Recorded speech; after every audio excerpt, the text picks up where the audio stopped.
ہمارے پاس روایت ہے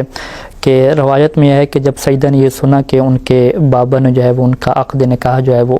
کر لیا ہے اور ان کے لیے جو ہے وہ درہم مولا امیر علیہ السلام سے لیے ہیں مہر کے طور پہ،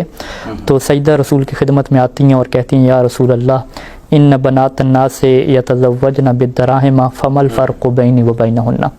کہ اے اللہ کے رسول لوگوں کی جو بیٹیاں ہیں وہ بھی درہم کے اوپر مہر رکھ کے شادی کرتی ہیں اور میں بھی جو ہے وہ اسی درہم کے اوپر شادی کر رہی ہوں، تو پھر میرے درمیان اور ان میں کیا فرق ہوگا؟ کوئی فرق تو پھر نہ ہوا۔ تو اے اللہ کے رسول اسألک، میں آپ سے یہ سوال کرتی ہوں اور آپ سے یہ التجا کرتی ہوں کہ ان تردھا، کہ یہ درہم آپ واپس کر دیجئے،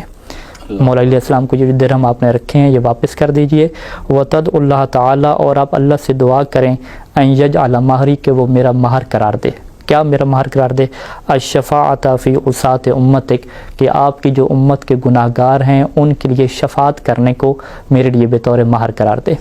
یعنی سیدہ نے اس مال کو جو ہے وہ واپس کر دیا اور کہا کہ اللہ کے رسول میرے لیے دعا فرمائیں کہ میرا مہر یہ ہو کہ آپ کی امت کے جو لوگ گناہ گار ہوں گے میں ان کی قیامت کے دن شفاعت کروں۔